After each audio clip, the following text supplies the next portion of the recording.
So Jeff asked a question about one of the homework problems that dealt with the public good and the summing of the, doing a marginal analysis, marginal benefit versus marginal cost with the public good. Hey, Todd, can you crack that door back there so that it's wedged for people to come in if they come late or something? So in that problem, let's see, we had the quantity, I don't know if there was 0, 1, 2, 3, 4, 5. And then we had marginal benefit of Alfred and marginal benefit of, I don't know, Barry. And then we had marginal cost.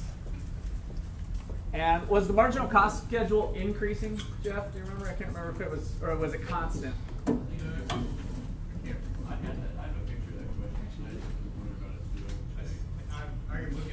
Well, I don't think we'll need a picture because it doesn't really matter for the problem. But the answer was 4. And I want to talk about, I'm basically addressing Jeff's question, but if some other things come up. And he got lucky. He got the right answer, but he didn't know why. But you explained it right as you did it. So I think it just kind of comes to interpreting the table of what's going on. And so at a quantity of 2 missiles or 2 whatever these things were, we looked at somebody's benefit in terms of dollars was, let's say, $7, and another person's benefit was 3, and then the cost was $2 or something. And so at this point, society's benefit is 10, which is what you were doing. We're going to sum the individual benefits. So society is made up of Alfred and Barry, and now I'm going to add together their benefits.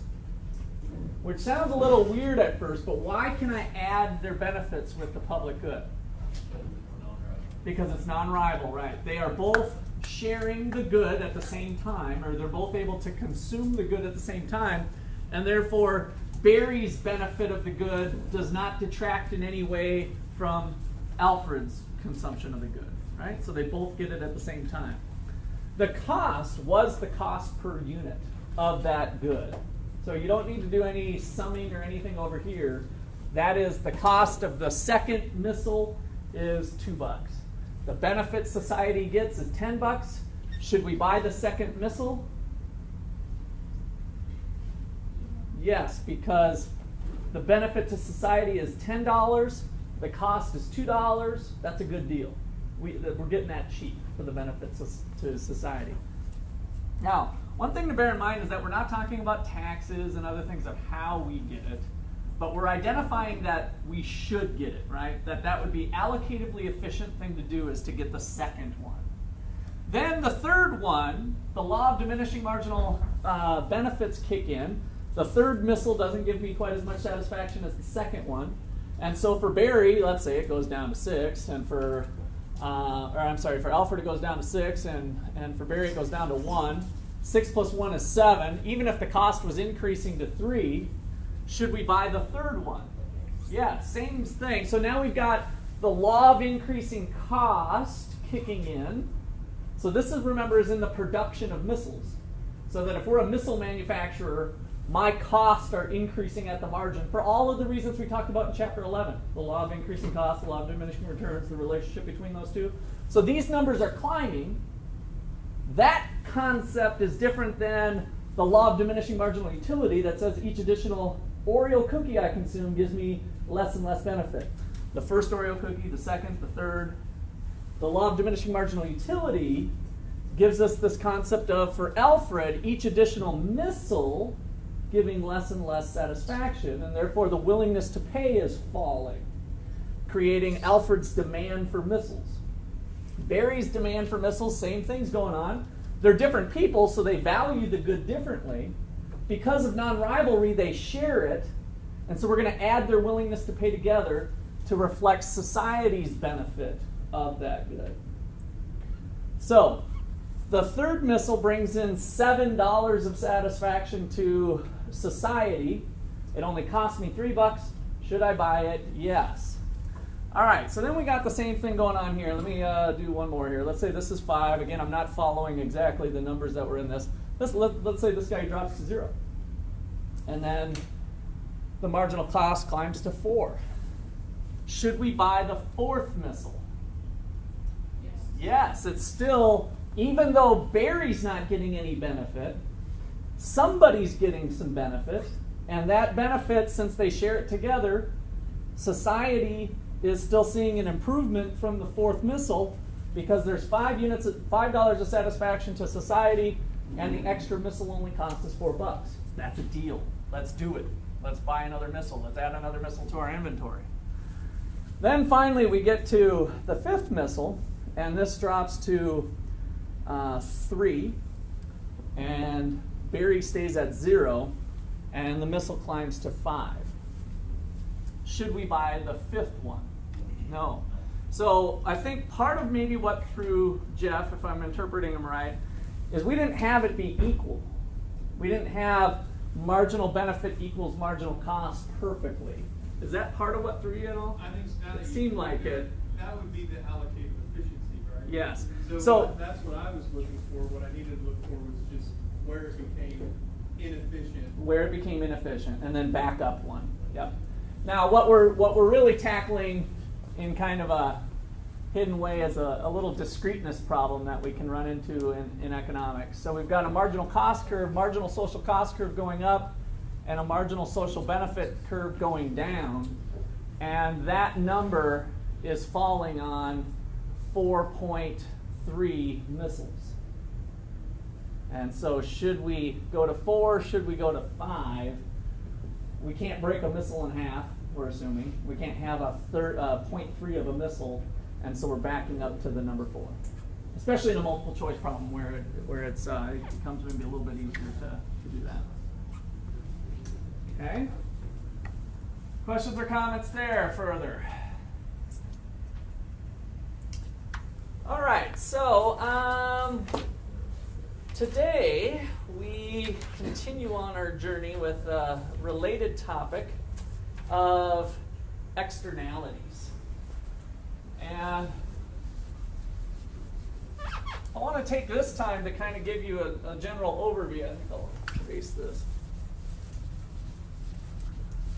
What chapter 16 and 17 are tackling is what economists call market failure. So types of market failure.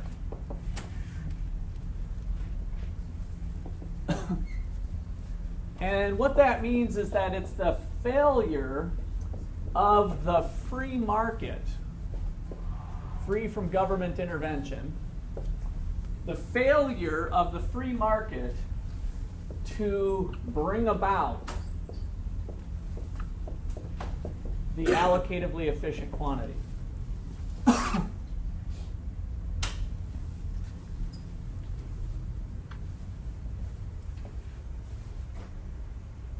To me, failure has always been too strong of a word for this particular topic for me. Because it's like, I think of the market system being kind of like an A student for the most part. You know, they're one of those honor students, doggone them, always getting everything right and smart and, you know, all of that. But every once in a while, the market has too big of a party night and slips a bit on a couple exercises, right? So a couple times the market drips down and gets maybe even a C or something. So our straight A student kind of falls off the wagon for a little bit, has to regather itself. And so I like to think of it maybe getting more like a C. It performs average rather than completely failing, like failing and you're never gonna amount to anything in your life, you know, that type of thing. So I always thought failure was a little bit strong. So failure of the market to bring about allocative efficiency. So where did we see this before? In that context, we've explored it already. Perfect competition got us the allocatively efficient quantity in society. Where did we see situations where we did not get allocative efficiency? Monopoly, right? So with the monopoly, the market operating all by itself, whether it was a natural monopoly or whether it was just a good old-fashioned barbaric oppression through the use of their power monopoly, whatever the form was, the monopolist was restricting quantity so that we weren't getting the allocatively efficient quantity. So the market is failing to get us this. And so that might lead us to saying, hey, maybe the government needs to fix the market. The market system's broken for something. This laissez-faire capital, hands-off approach isn't working so well. Well, so then we talked about government regulation and that sort of thing. So we're going to further that thought here with these chapters. So, so one type of spot where the market fails to bring about this allocatively efficient solution is with a lack of information. Lack of information. Economists call this asymmetric information. It's kind of a fancy word that we might put on it. Asymmetric information. But there's not equal playing field, basically. Either the buyer or the seller has more information than the other. So the buyer or seller do not have enough information to make a good decision.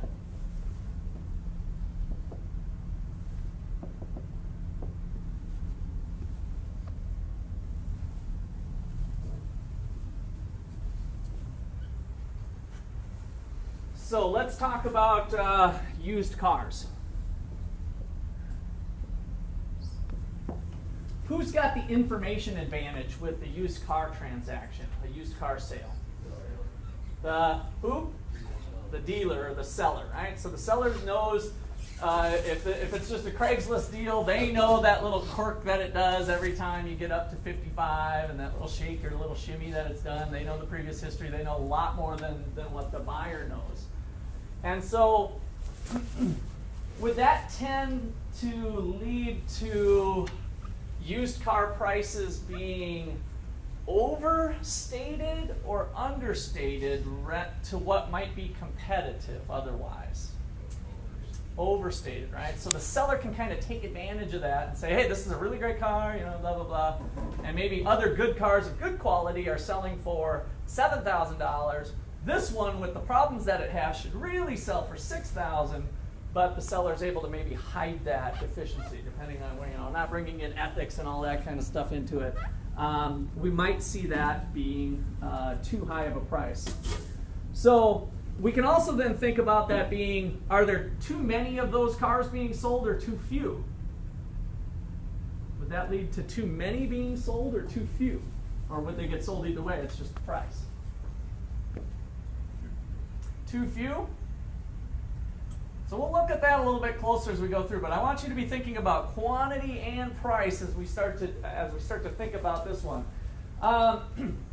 So what is a response? How could we fix the problem, so to speak?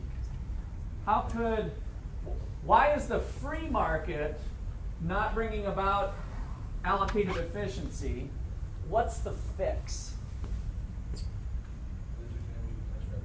What's that?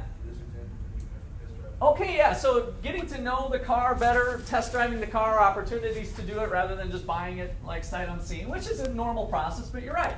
That is a free market response to this problem. And you can go beyond just taking it for a test drive. What else can you do? Carfax.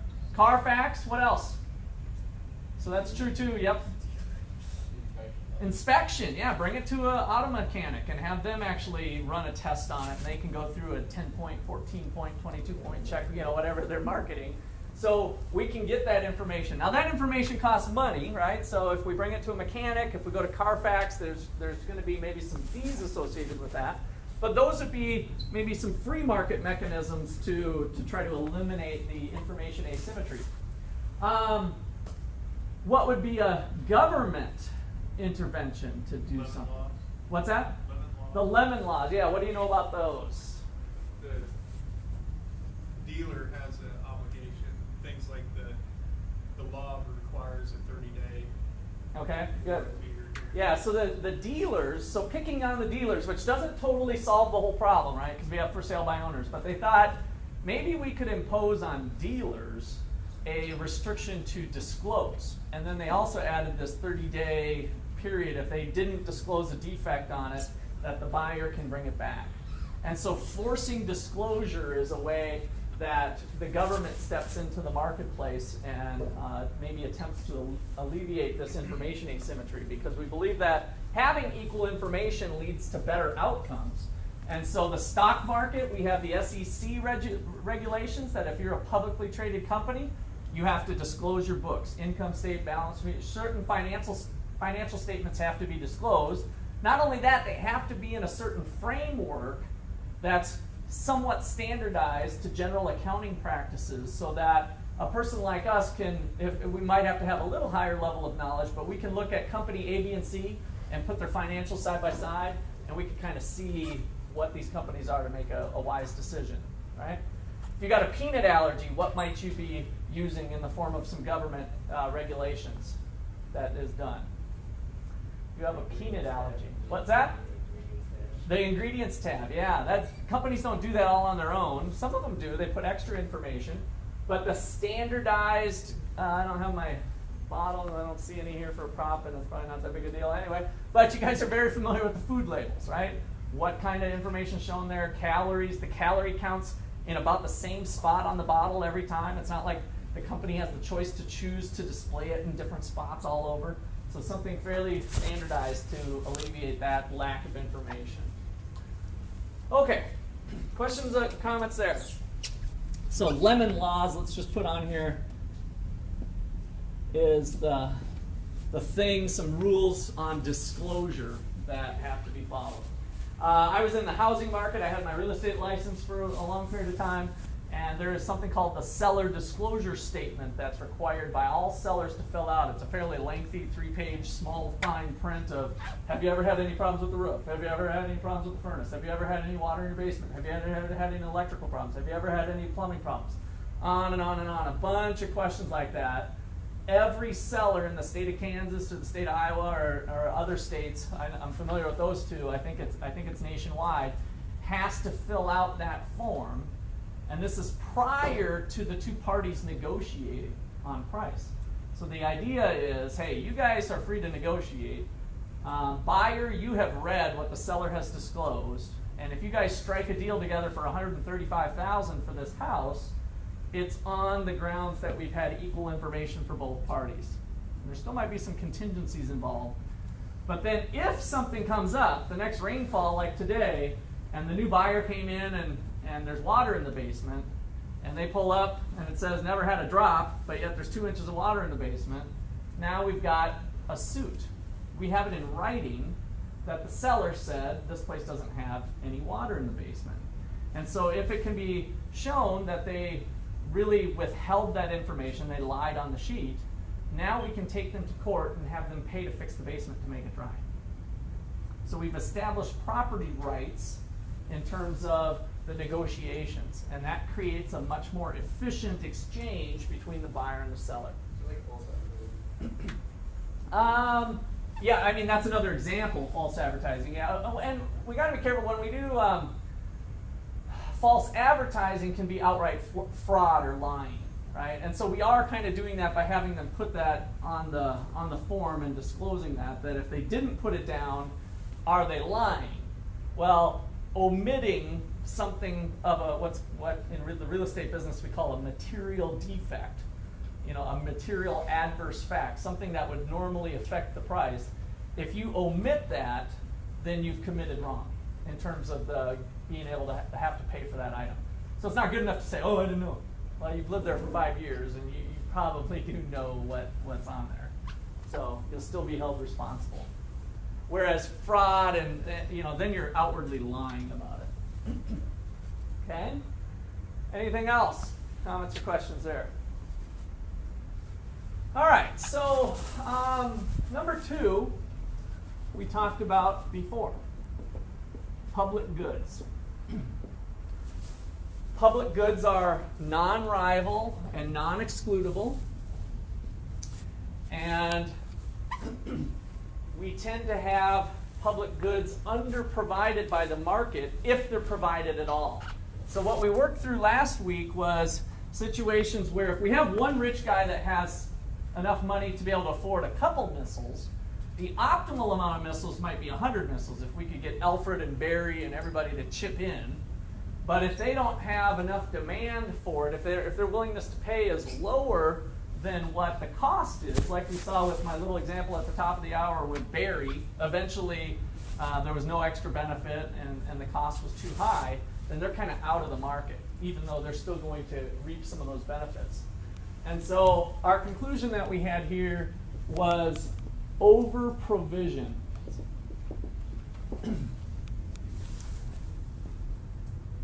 The public good tends to be over provided by government due to rational ignorance. So we spent a little bit of time of why we might predict that public goods will be over provided when we let the government take care of them. The problem is they tend to be under provided by the free market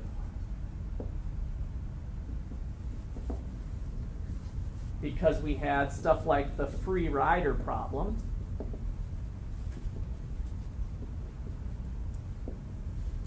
Where we go to the conservatory and it says that, hey, just pay what you feel, pay what you think is what its value to you.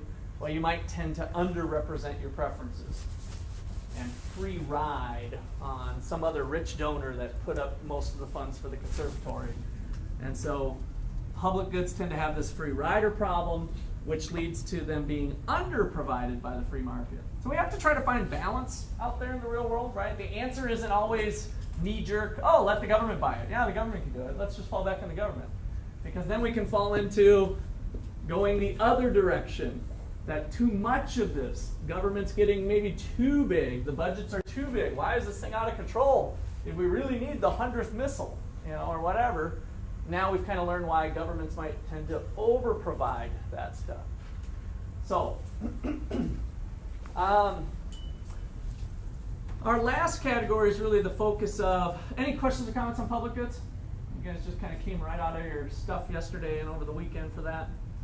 All right, so number 3 is really the primary focus of chapter 17, and that is something we call externalities. Externalities.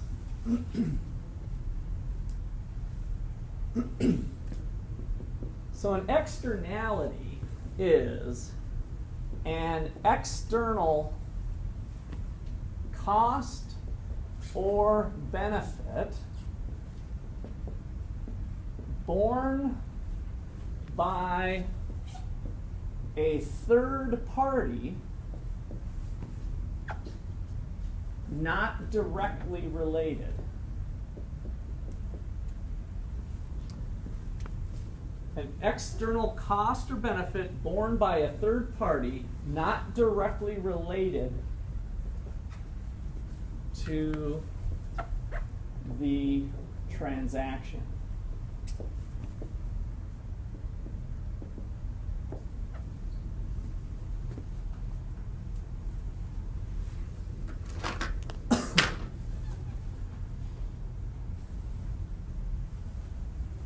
All right, so in general we call these externalities.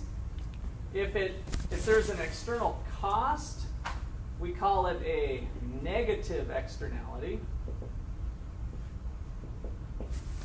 And if there's a benefit, we call it a positive externality.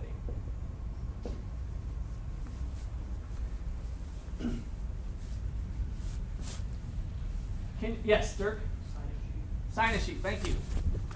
Can you think of any examples of an externality?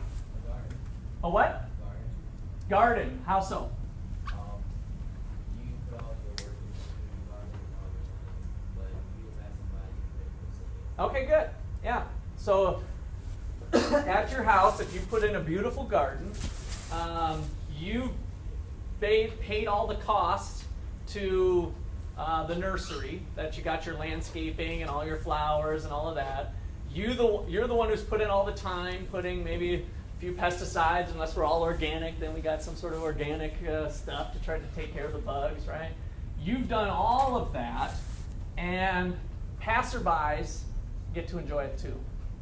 As well as who else in the case of a garden might get to enjoy it? Your neighbor, yeah. And who else? Animals, yes, maybe your animal. I don't know. You bring it up, a good point here. It's a very technical point. In fact, I think I'm going to give you an extra credit point, because I don't know if I've ever had in my 15, 20 years. Who said that? Alyssa, you did? Yeah. You said animals, right? I did. I think that's an interesting one to discuss. It might depend on a deeper topic that we're not going to get into, but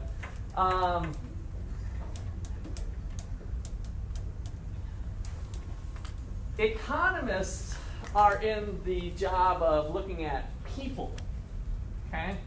So we leave to veterinarians and other animal scientists, animal husbandry, other factors. Now, if us hurting or helping animals has a positive or negative impact on another person, now we're talking economics again.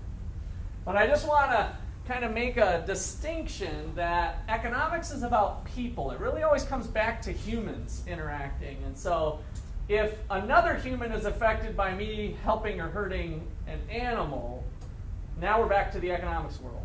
But if we're talking about dissecting that animal to see what sort of pollutants are involved in that, then now we're in a different discipline, right? But when it comes back to the people part, then we're back in the econ world. So on this definition, what you're making me want to do here, which is why I gave you an extra credit point, is an external cost or benefit borne by a third party.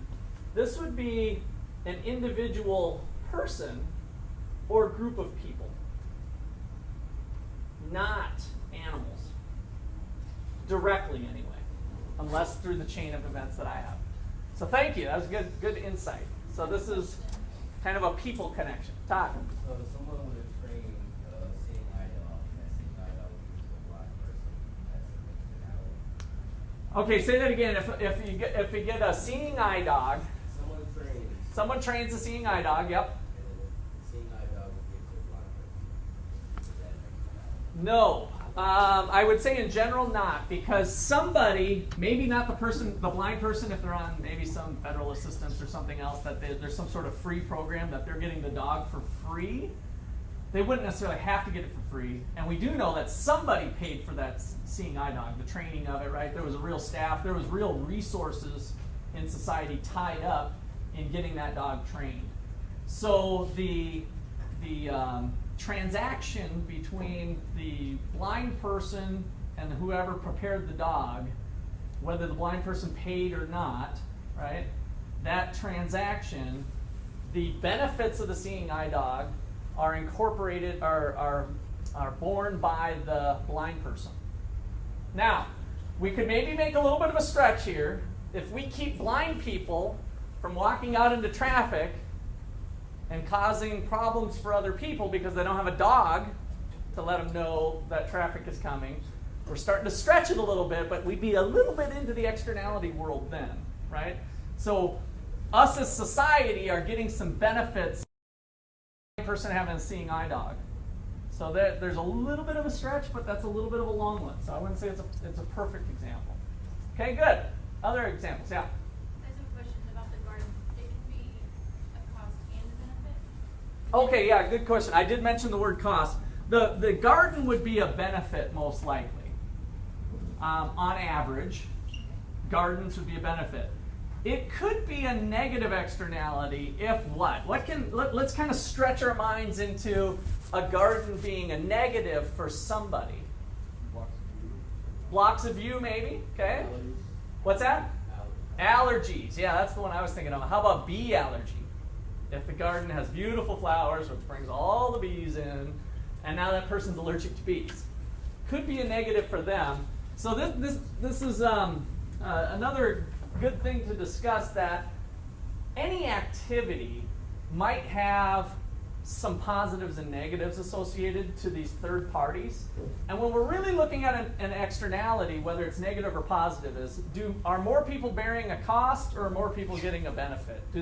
So only a handful of people maybe have these bee allergies. For the most part, all the people that are getting enjoyment from the flowers and the neighbor and all of that far outweigh the bee problem that it might have created. And so we'd still call it a positive externality, a net benefit to society rather than a cost. Okay, good. What else besides the garden? Other examples of externalities. We should probably talk a little bit more maybe about the negative, but we can stick on positive if you want. Jeff?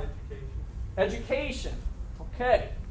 So what is education? Negative or positive? Positive externality. Okay, positive. Why? Because although we bear the cost of our education, Okay. whoever we work for or whatever down the road gains a benefit from that education. Yeah, I'd want to be careful with they are gaining a benefit, but they're paying for it. So that might be a perfect market transaction. As you graduate from Ottawa University and you go to your first employer, they are getting a benefit, but they're paying for it with your paycheck. So that might be a direct transaction.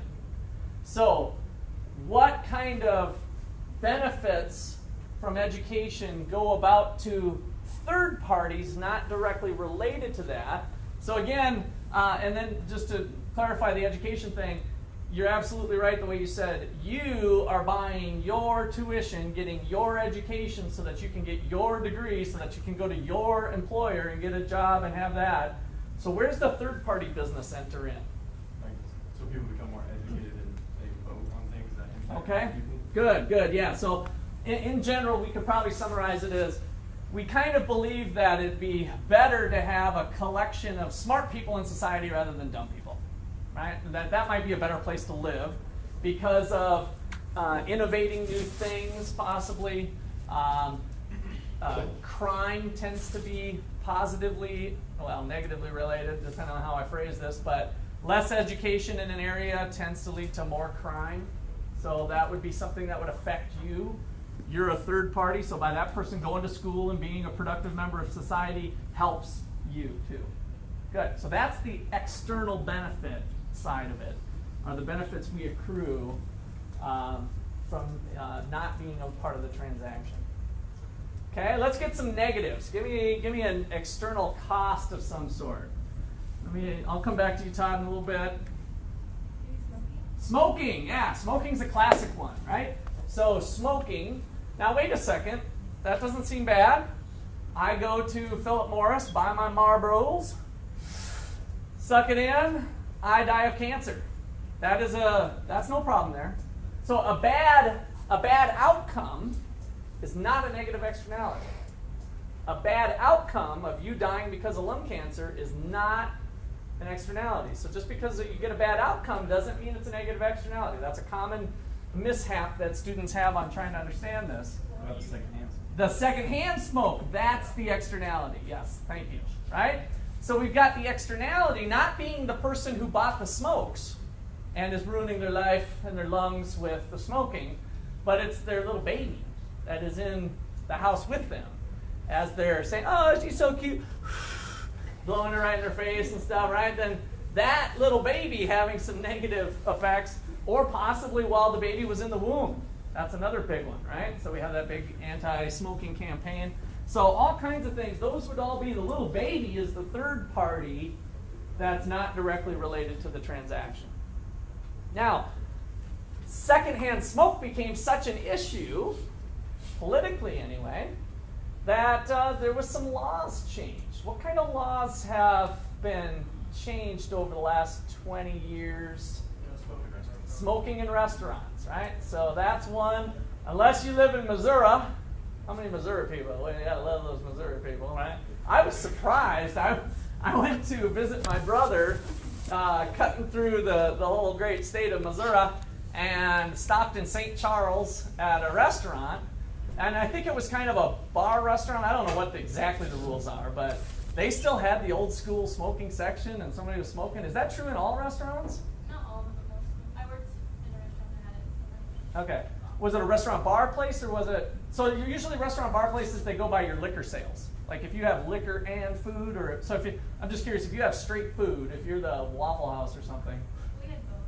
you can still have smoking in there too. Yeah. Okay. We had liquor and food. Okay. So I was shocked because I moved from Minnesota. They were one of the first ones in the nation to outlaw it in bars too. And then Ames, Iowa, somewhat a liberal area of the state, was the city of Ames, being kind of college town. They were the first to adopt a smoking ban in the state. And then Kansas came down here, and then I'm traveling through Missouri, and I'm like, wow, I'm kind of glad they got rid of this. I'm not a smoker. But now, would everybody think that that's negative? No. If you're a smoker, then secondhand smoke, oh man, I'm trying to quit, but that takes, so let me take another little bit more secondhand smoke, right? So again, there might be people who take that outcome as positive, but that doesn't make it a positive externality, right? So overall, we'd expect that to be a negative externality. Okay, good. Give me another negative. Fossil fuels. Fossil fuels, good. So fossil fuels and just pollution in general kind of brings up, but so the production of an activity that creates pollution is kind of a classic negative externality as well. Alcohol, yeah, probably similar to secondhand smoke, maybe with drunk and disorderly conduct going on. So that's a possibility that there could be some negative externalities. Again, drunk driver does this thing at the bar, goes home, smashes into a tree, and kills himself. No externality, except for the tree owner, maybe. But let's just say it was a public tree or something. I don't know. The tree wasn't harmed in the filming of this incident, but there was a death. He owned his own car, didn't hurt anybody, not a negative externality. So bad outcomes, again, are not negative externalities. It's only when the cost or benefit was transferred to an innocent person on the other end. What if it wasn't his car?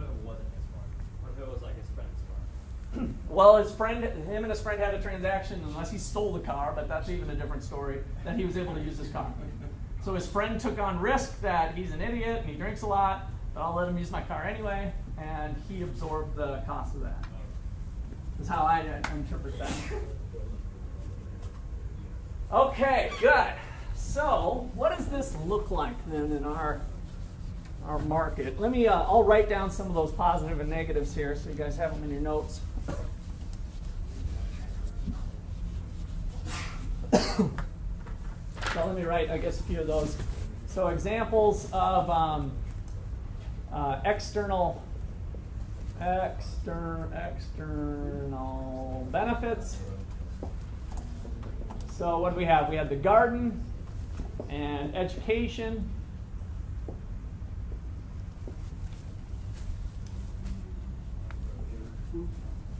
Examples of external cost.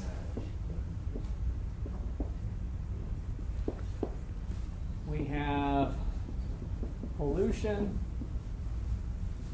secondhand smoke,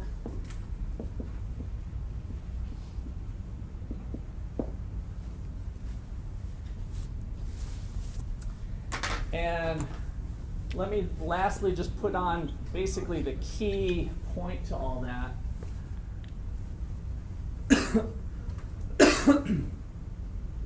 And the key point to that is that the positive or negative effect is going to kind of an innocent party, not related to the transaction.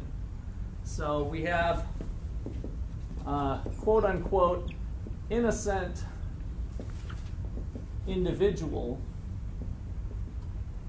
or group that did not have intent of consuming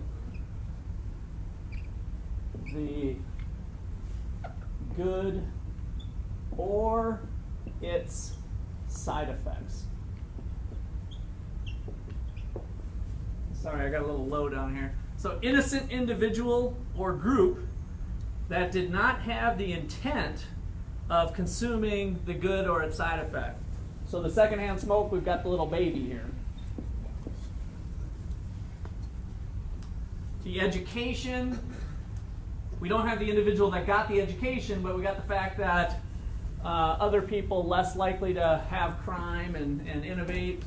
So others benefit with reduction in crime, maybe.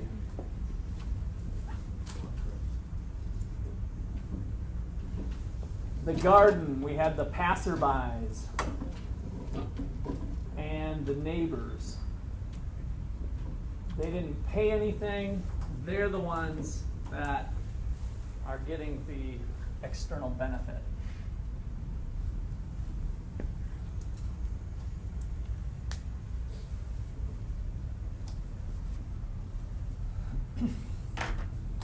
All right, so let's do kind of a general pollution example for starters.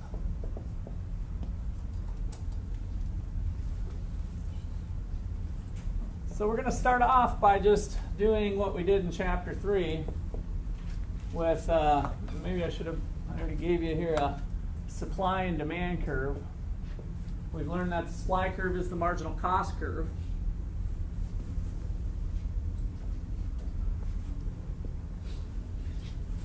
And so chapter 3 told us that in a free market, we'd expect to get to home base with 100 units being produced and consumed at a price of $10. What's our good today? Give me something $10, roughly $10. Anyone? CDs. CDs, do those still exist? Yes. CDs. All right.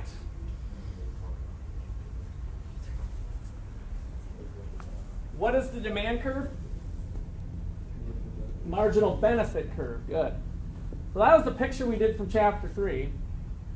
Now, in the production of CDs, if we are emitting lots of carbon monoxide into the atmosphere, increasing greenhouse gases and doing some other bad stuff according to the latest scientists, what's wrong with this picture? What is wrong with our marvelous invisible hand and Adam Smith and the market clears? We've got 100 units being produced at a price of $10. Everything's fine. Life is good. But now, recent research shows that there is toxic levels of carbon monoxide being emitted through the production of CDs. Higher marginal cost for the company? Okay, for the social. What do you mean by that, Jenna? Because then aren't you going to have to pay for like the effects of pollution? Okay, so we've got those external costs that need to be accounted for. So the cost to the company to make the CDs was $10. The cost of the 100th CD was $10. But the cost to society was higher or lower? Higher. Maybe it was $15. So what was the external cost? $5, the way I've got this done, right? So the total cost to society still includes the market cost, but now we've got this extra bump that we thought that we valued, since economists believe we can value anything. We valued that pollution at an extra $5. Well, not only for the 100th, but also, depending on the technology of the production, if they were to produce 150, the company would have this kind of cost, but society's cost would be a little higher. And at lower quantities, the company's cost is here, society's cost is here. And so what we've done is we've shifted the curve up. I use that term loosely. We didn't really shift it because it was always there to begin with, wasn't it? Right? That pollution was always going on, even before the scientists figured it out. The cost was there, right? So in other words, this is the real cost to society, the marginal social cost. This is the amount of cost being picked up by the private company, but it doesn't reflect all of society's cost. And therefore, in this market where a private company is producing 100 CDs, is there too many CDs or too few CDs? There's too many. Compared to what? The allocatively efficient quantity, which occurs where? Marginal social cost, marginal social benefit. But wait! I don't have a marginal social benefit curve up here. Is it the same? It is, as long as what? There's no good. There's no externality in the consumption of the good. So now we start to get a little bit interesting here that pollution, the way I characterized it, was a production externality. So it hit the supply curve. Secondhand smoke, is that on the consumption or the production where the problem is? On the consumption, and we might be talking down here. So presumably the consumption of CDs, unless otherwise stated in the problem, doesn't have any externality going on. And so we're right back to our baseline assumption of what we always did since the beginning, and that is that all of society's benefits are embodied in the people who are actually buying and paying for the CDs. There's no problems there. There's no externalities. Society's benefits, since these people are members of society, society's benefits are embodied in the people who are actually buying the CDs. So this is our default arrangement that we had in Chapter 3. And then I went on to spend who knows how many lectures telling you about how great the market system is, and that it's always good, and we get to allocatively efficient quantity, and yay markets. And now we're coming back around to let you know that sometimes markets fail to produce the allocatively efficient quantity. So allocative efficiency happens here where the social benefit curve and the social cost curve intersect. That is QAE.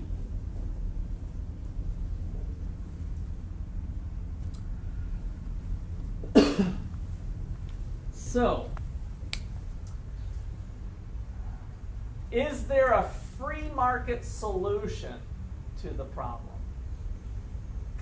How might the problem be solved? I always like to kind of think back to, well, first of all, before we get all crazy with government intervention, is there a way that the market would correct itself? Is there some sort of self-correcting? So tell me, as far-fetched as it might be, give me a solution that the market would actually correct itself all on its own. Okay, they increase their technology to what? To play CDs? Replace CDs. Okay, so we get rid of CDs altogether. Okay, that might happen, but what if we stick to the CDs here? Yeah. Came up with a cleaner way to make the CDs. Okay, now would there be incentive for them to come up with cleaner ways to make the CDs? Would that be expensive, first of all? Oh, yeah. I mean, there would be money needing to be spent. Would each one individually know for sure that they would be able to figure out a cleaner way to produce them? It's kind of a new research and development thing potentially, right? A new machine, a new method, a new, not something that somebody who's in the process, let's say that there's, maybe there's even thousands of CD producers out there. I don't know. Imagine that there's healthy competition. And so I'm trying to imagine, would the market actually correct itself or not? Jeff? Based on that, if it costs them more, isn't that just going to move the quantity supply line even more because it's going to create more marginal costs for the company making the CDs? Okay, now what we have to be careful about there is that the way this graph would change is that the company would start spending money on cleaner technology themselves, and they would actually start cleaning it. But what we were saying is in order to do so, it's going to cost them money, right? So what's going to happen to their marginal cost group? It's going to start to shift up. Now look what's happening to the price of CDs. It's going to go up as well, right? And if it went up high enough and we eliminated the pollution, then yeah, we might successfully have the company. So that's exactly the result I'm kind of looking to get. But my question is, would that happen, or is there incentives in place to allow that to happen? Would require government intervention. Okay, when we come back. It's like, well, if you got up to where you eliminated pollution, you would pay the same cost. Okay, but that's right. So is this going to happen on its own? Free market, let the market kind of do its own thing. Is that going to happen all by itself? What if you did that and you could market it as the clean CD Ooh. when demand rise too? Now, how would that, I don't know if it would or not, but I'm allowing you guys to tell as far-fetched of a story as you want. So you tell me a story where that works. You kind of just said it. Yeah, I'm the record company. I'm going to market that I'm the clean CD, so people are going to buy more of my CDs. I don't have to really. In order for that to be effective, what other thing do we have to assume about the consumers? That they care about clean air, that they care about pollution, right? We have to have that first, otherwise they wouldn't do it. So we've got ourselves a little bit of a mess. If we have consumers who don't give a rip about the environment, and we don't have a producer that has incentive to correct this problem, then they probably aren't going to do that. They're not going to pursue that.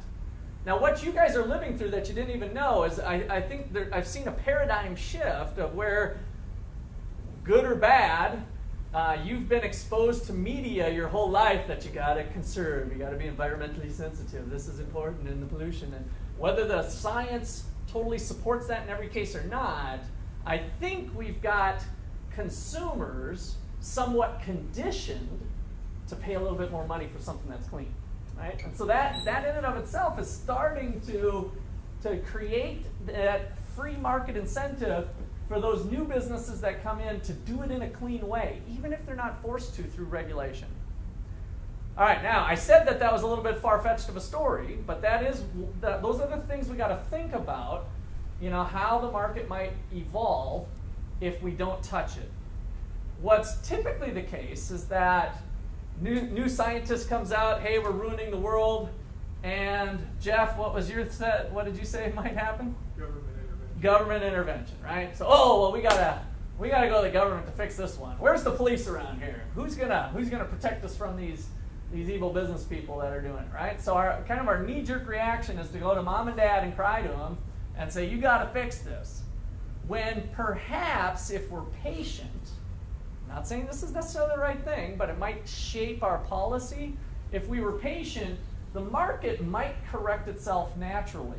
If we have long-run oriented businesses that are trying to think about long-run profitability, and we also do need the consumers caring about that, then maybe the market would tend to get rid of this pollution on its own, and there doesn't need to be a special thing put into place. Okay. So, what kind of regulation? Subsidy. Now, what are you subsidizing?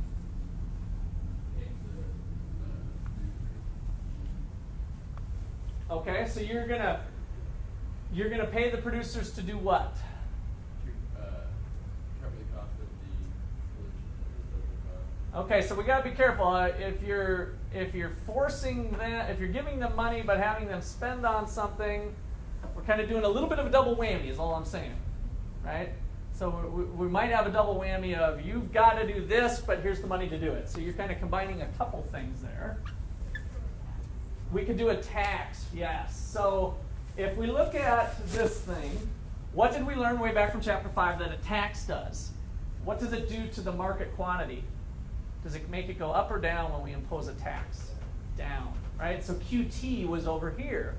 So in theory, we could find a tax that would be roughly equal to what? What size of tax would we need to get this result? How much? 5? 250? So a $5 tax happens to be equal to what? What was making you pick that? it's this little wedge here, right? So that's one thing.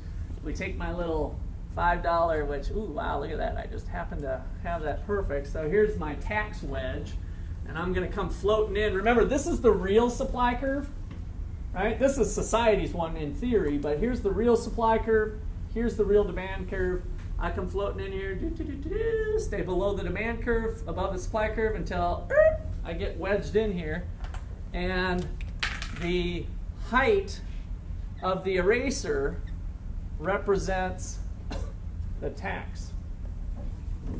The top part of the wedge touches the demand curve, telling you what? What price is this?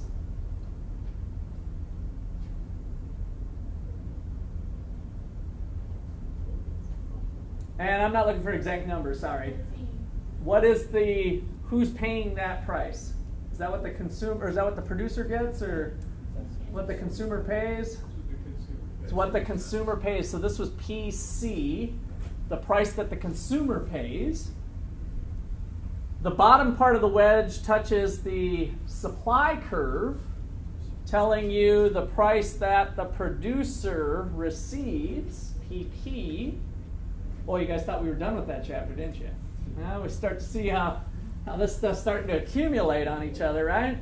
And so this area was the tax revenue collected from the cigarettes or the CDs, the polluter. So, was the producer the problem or was the consumer the problem? The producer, at least the production technology, was the problem. Who's paying for the solution? The producer and the consumer, from what we learned about with taxes, that the tax ultimately gets shared, the burden of the tax gets shared between consumers and producers. And so the price of this good might rise. Somebody said the $2.50, I think you were starting to split the difference, which is fine. So if we had real numbers here and that was a perfect split, we'd be at $12.50 here, but with the $5 tax, the producer's only getting $7.50, the government's getting the rest. And most importantly, this comes about. The quantity after the tax is the allocatively efficient quantity. So if that's the allocated efficient quantity, then is that area between that and our original quantity, is that still deadweight loss? Oh yeah, what about this? That's a good thing to think about here. You're talking about this area, right? Yeah. So we have the DWL. What do you guys think?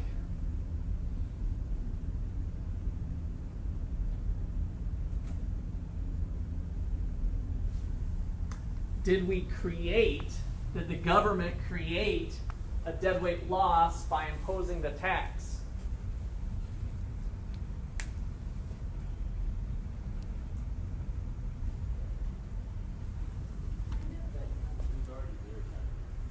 Okay, what do you mean it was already there? Because the market social property is already in place. Yep, you got it. So when did the deadweight loss exist? Always. The deadweight loss was already there, so now I've really turned the tables on you. We're going to be using a government policy to eliminate rather than create a deadweight loss. So we're going to, that deadweight loss is there, but that's the deadweight loss with the externality. And by putting the tax into place, we've eliminated that deadweight loss. So just the opposite logic. Here you thought I was all anti-government this whole semester. It turns out that I agree. There might be a role here for the government to meddle in a market that's not performing at the highest level that we have. Now, is it possible that the government could screw this up? I'm glad you're astute on that one. So I'm not going to let the government off the hook completely here, because what are some things that we've learned through the semester that might not make it look quite as easy as putting this graph on the board with all the assumptions that we got. What are some real world things that would maybe call into question this a little bit, this whole idea of imposing a tax here and doing it? So what are some issues? Tax is too big. How would you know whether it's too big or too small? Okay, depending on the quantity. So one thing is, how was this externality measured? Right? I put it here, but if it's really here, did the government do enough? No. If it's really here, the government did too much. So how much do we believe that the research is right? Might be one question here on how good of a job we did correcting something that we might not even know. Maybe in some cases we might not even know for sure that it's a problem, depending on the research.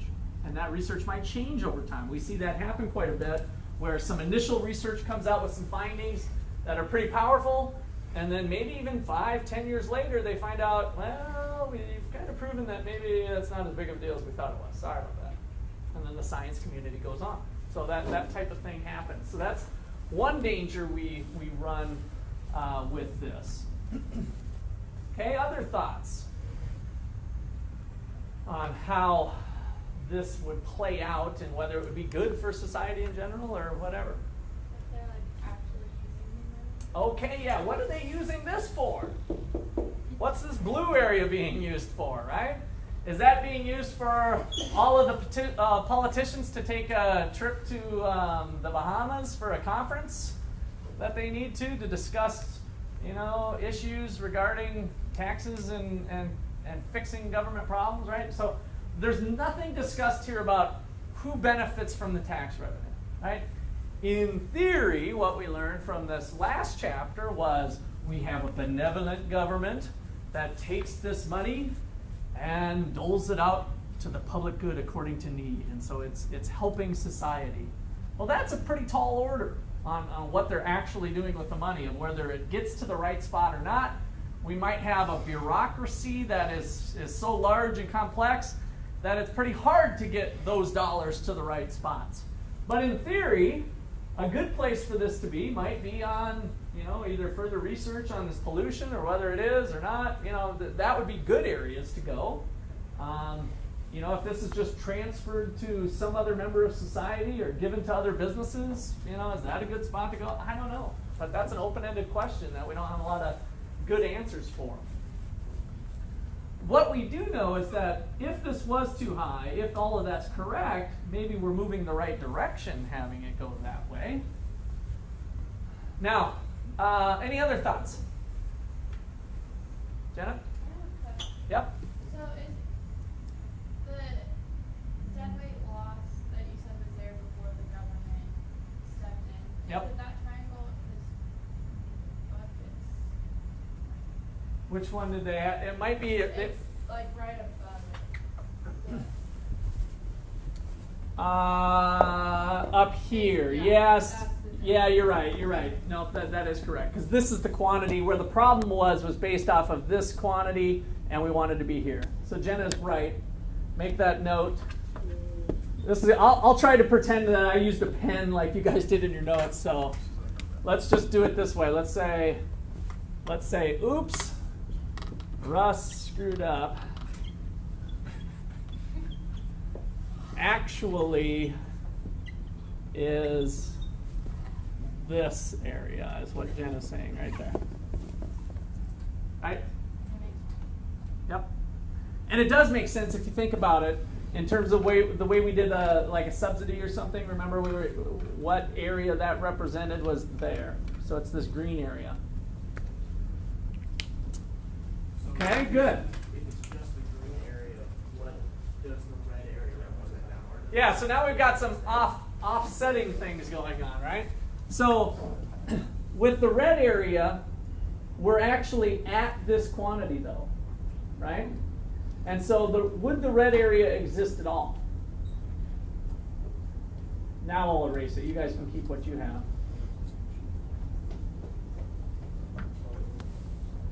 Would there be a red area? Is the red area something to talk about? I mean, the numbers are still there. Well, this is the number we had before, so we have to just kind of go back to the status quo. The new quantity being exchanged is this amount, right? And then we've just got this blue area that's just a question of who gets it, and the government's getting it at this point. So there is no deadweight loss at this point, because this is what our deadweight loss is based off of, is the social cost and the social benefit, and that's what we're right on. Okay? So the wedge is coming into the original equilibrium. Yes, the wedge was there because we were operating with reality, which was this. This was our economic reality at the time, and so we used a policy instrument to manipulate things so that QT came to here. And notice that the price that the consumer pays is right where those two are also. But the company's not getting all those revenues. The government's collecting their fraction in taxes.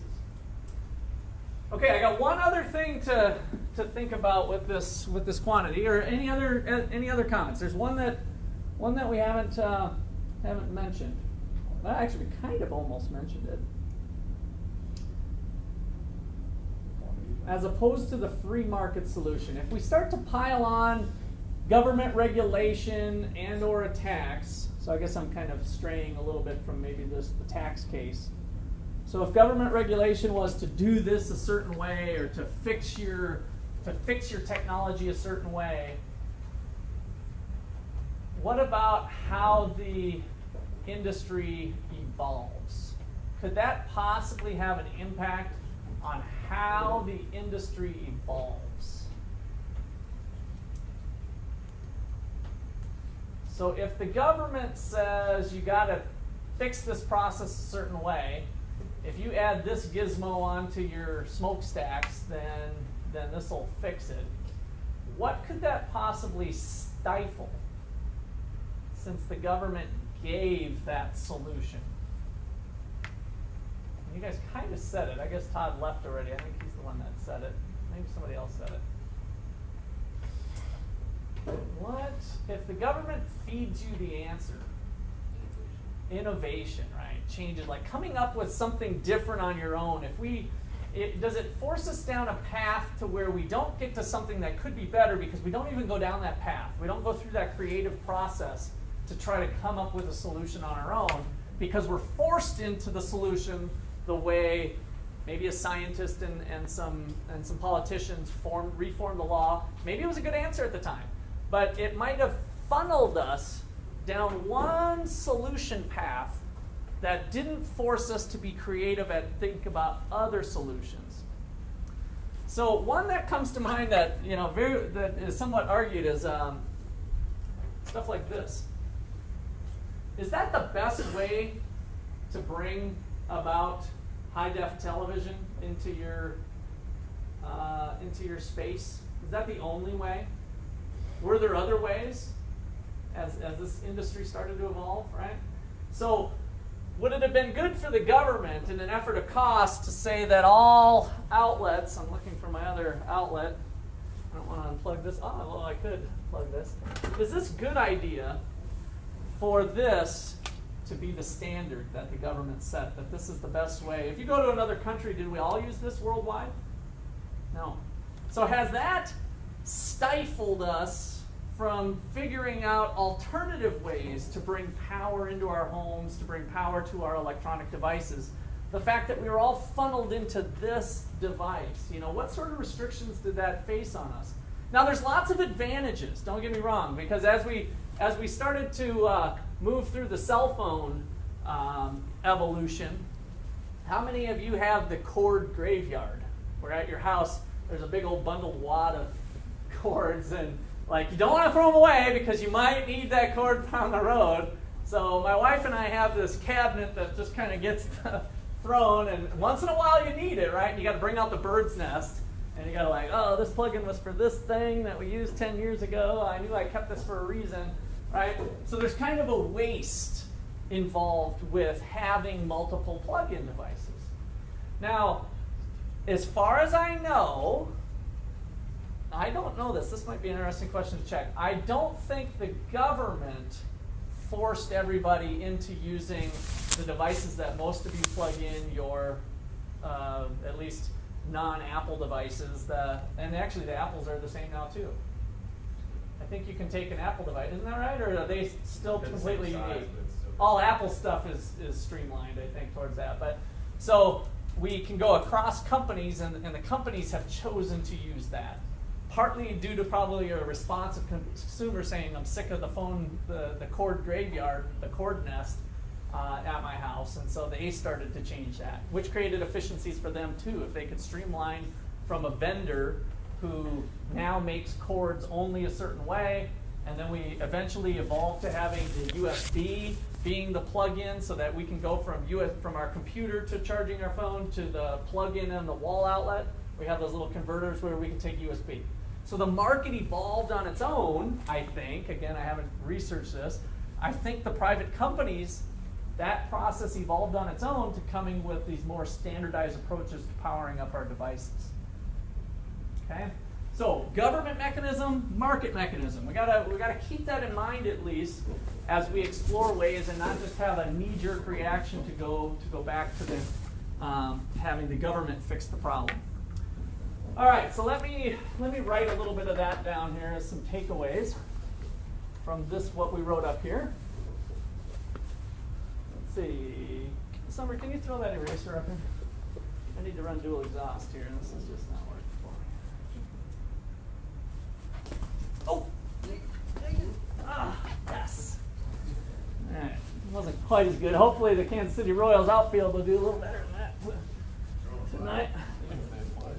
If they play, yeah, it's not looking likely, I guess, that we're going to see that.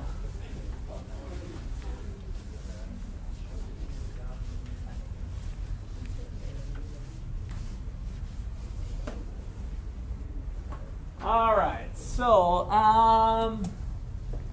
let's do some notes here for this. So with negative externality, the market quantity is greater than the allocatively efficient quantity.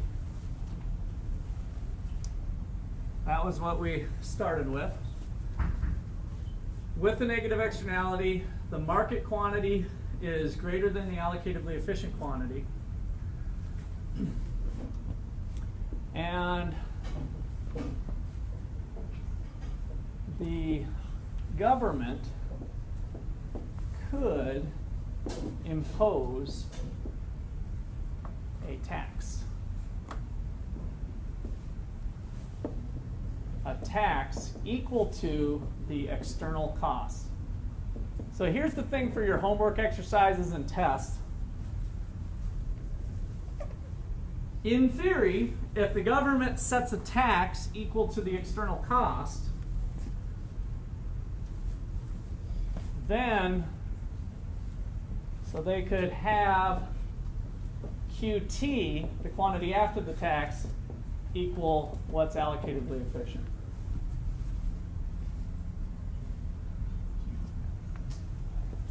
This solution was given by an economist named Arthur Pagoo. Kind of a fun name to say, Pagoo. And so we call it a Pagoovian tax. Pagoovian tax.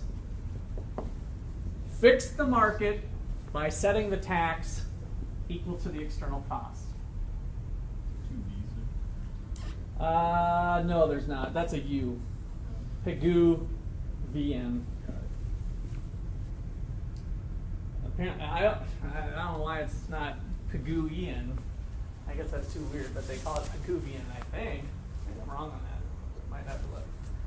Wouldn't be the first time I'm wrong today, right, Jenna? Okay. So, Pagoovian tax. So, let's put on here potential problems.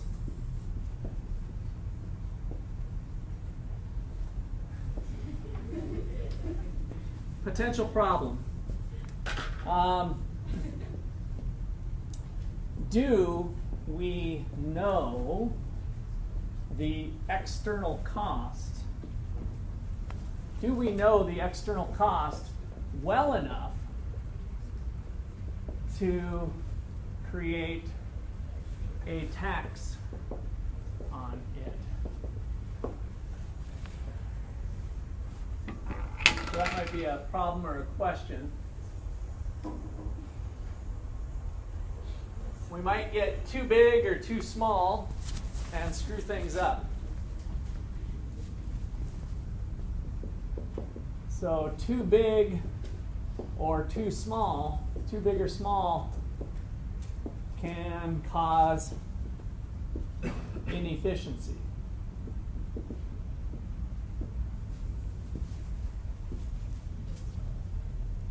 What's that? There's no U in it. There is no U, Pagoovian, so just a V? Pigoovian. All right, well, there we go. So what's his, did they say his real name? Arthur Cecil Pagoo. That has a U in it. See? P-A-G-O-U. So I'm not totally wrong. All right. So when they write out Pagoovian, they drop the U and they put the V. Okay. So there you go. I don't know if it's I don't know where he's from, if it's Germany or something, but yeah, his name is Pagoo with a U, and apparently we got the V. All right. Maybe the textbook's wrong. I don't know. That's possible too. All right. So that's number one. Number two. What's the government going to do with the tax? How does government spend the tax? That's kind of a separate issue, but an interesting one. Are we better off giving that money to the government?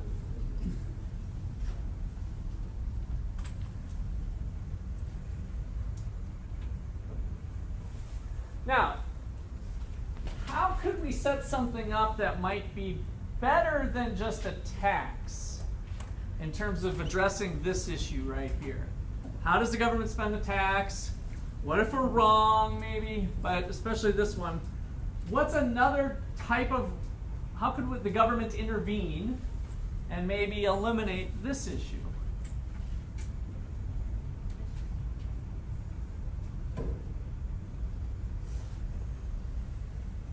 So I'm kind of thinking of an alternative other than just taxing.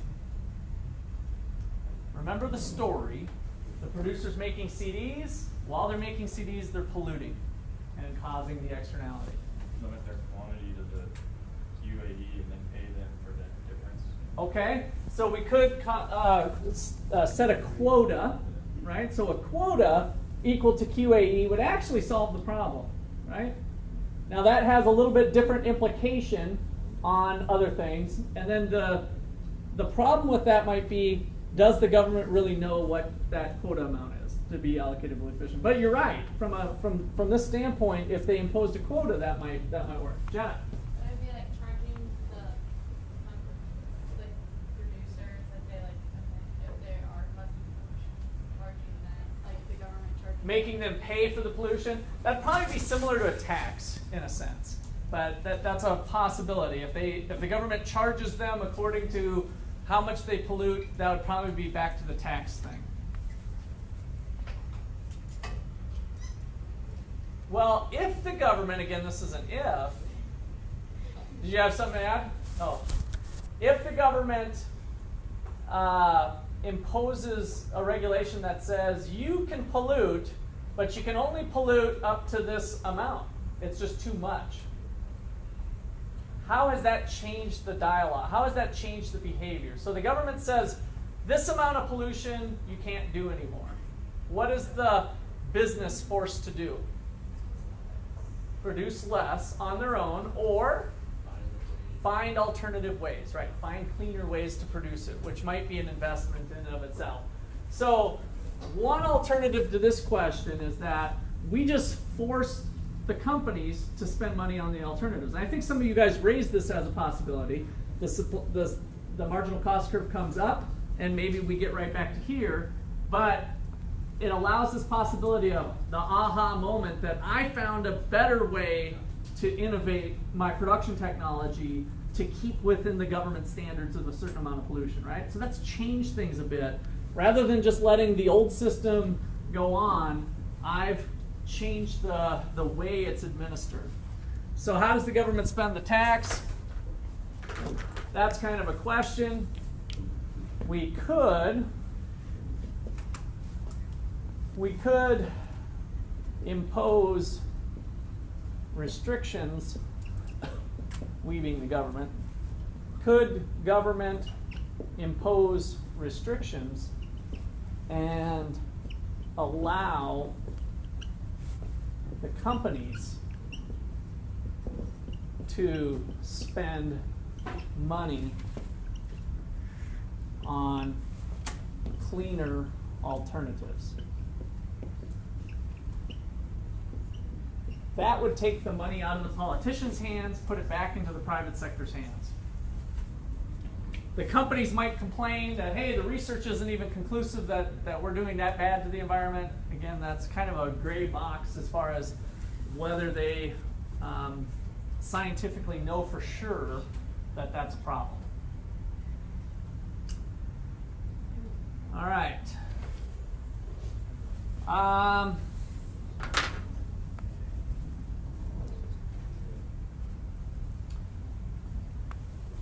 Last comments on that.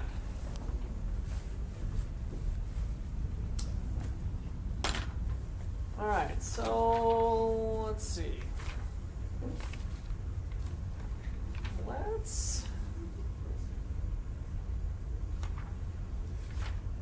I think we should talk about coasts.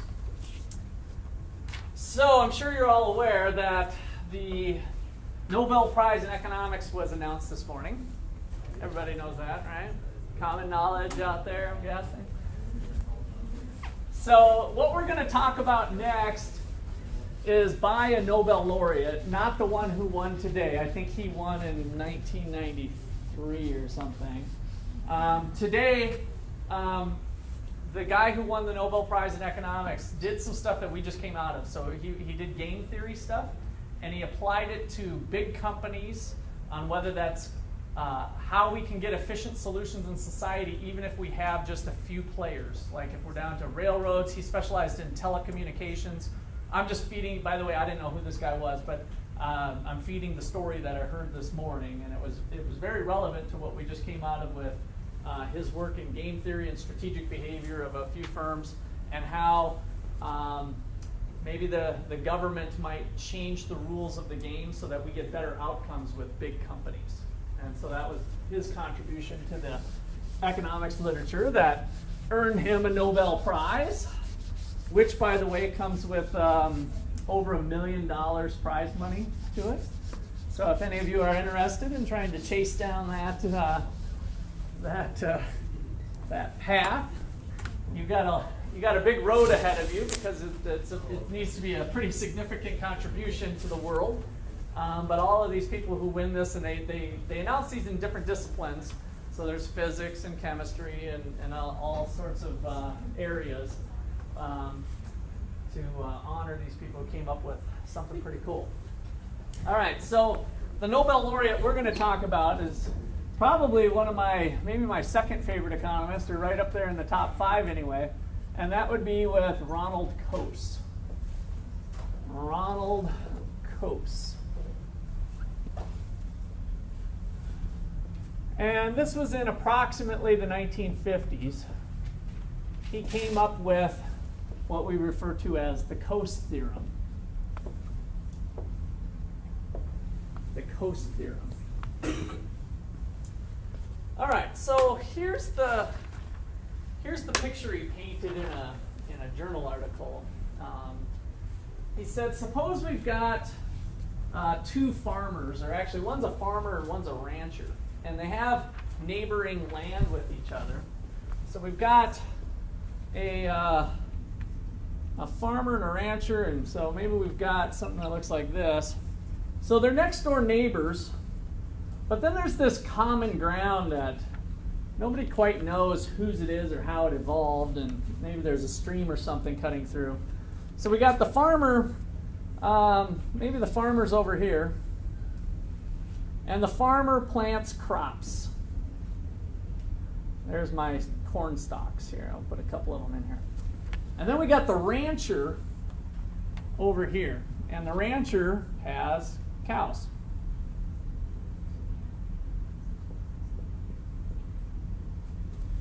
Perfect cow. Okay? And maybe we'll put another cow up here somewhere. So, all right. So there's this ground over here that the farmer didn't know historically whose it was, and so you know how things go over time. He just decided his crops just kind of kept creeping in, and nobody seemed to care, and so he started planting crops.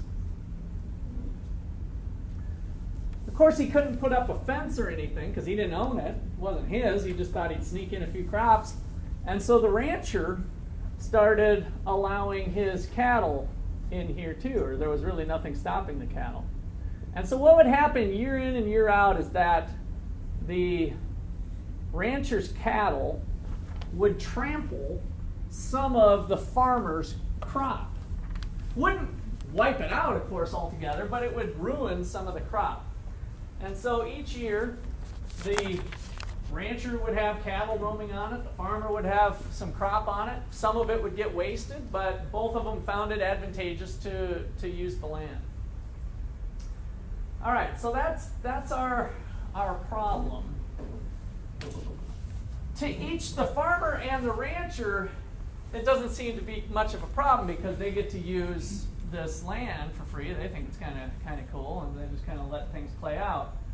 But is it the best use of society's resources? No, right? So it just doesn't maybe sit right that it's kind of a waste, isn't it? That the farmer spends money on putting the crop in, and then part of it gets ruined by the cows. And so we have this maybe deadweight loss, if you will, of a waste of society's resources to some extent by having this arrangement. So, what would be a possible solution? What would be a possible solution to this waste? Okay, what's that, Teg? Split the land? All right. So, if we just split the land, what makes that so efficient?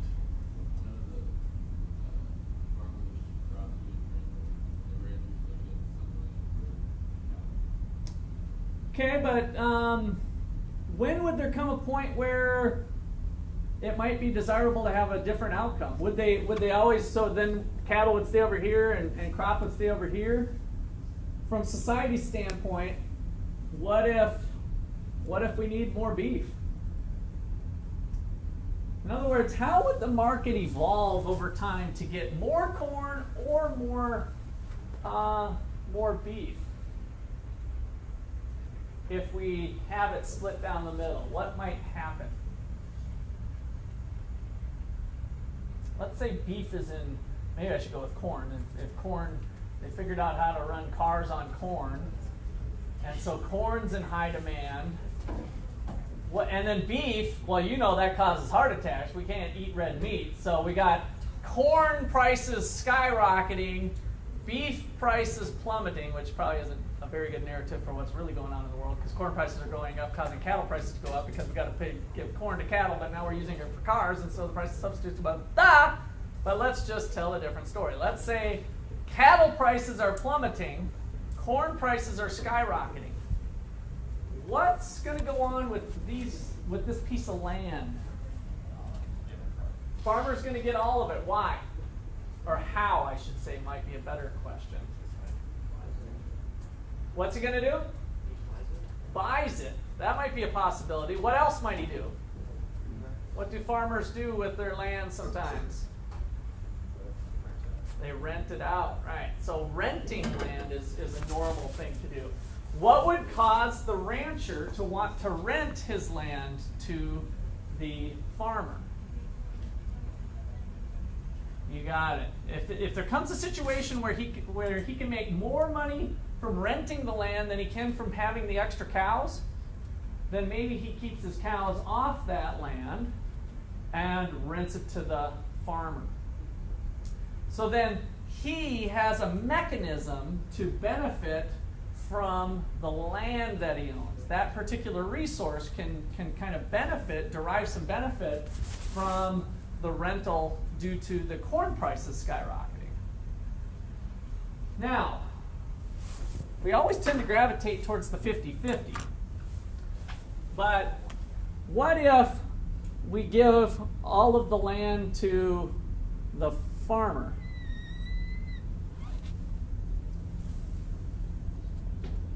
Well, wait, that's not fair. Well, so what? Life's not fair. So let's say that instead of a 50-50 split, we give all of the land to the farmer. Would that be bad for society? Or would the market figure itself out? Would we have too much corn then? Are we still in the market in the scenario? Okay. So, well, how would the market correct itself? Are we still talking about whenever the cars run on corn? Yes. So some sort of market circumstances change. Maybe with this one, logically, let's tell the reverse story. Beef prices are skyrocketing. Corn prices have plummeted. What is the farmer going to have incentive to do? Go the opposite way and rent it out. Right? And so the pricing in the market is going to end up dictating whether we have corn or cows on this land. Now, maybe he could go back to the old-fashioned trample thing. Maybe the farmer would just plant this, and what's the minimum of price, what's the minimum rent that the farmer would need to get if he kind of goes back to the old-fashioned thing, if he owns it, but he allows the cows on it? The cost of planting, the cost of the lost corn, right? So maybe not the cost of planting. He wants a little bit more than that. He had X amount of bushels of corn that he could have brought to market at a market price. As long as he gets paid back his trample cost, right, then he would have a deal and he'd allow the trampling to go on. The rancher would now face the trample costs. So would he be having too much cows trampling? No, now that cost is embodied in the choices that the rancher's making. And the farmer owning the land is internalizing the value of the cattle. If the farmer's willing to pay the rent and that rent exceeds the amount of corn, then we're going to see less corn out on the market. And so we've got this exchange being efficient in responding to the market by adding one key ingredient to it. How did we get rid of the waste to society? What was the thing we did, whether we did the dashed line or whether we did the extreme red one? What did we have to do as the government to solve the problem? Restrictions on land in what form? Did they say? Okay, so we assigned property rights, right? That's all we did. The government stepped into this, didn't have a tax, didn't have a big long list that they have to review every time. The solution was to say, oh,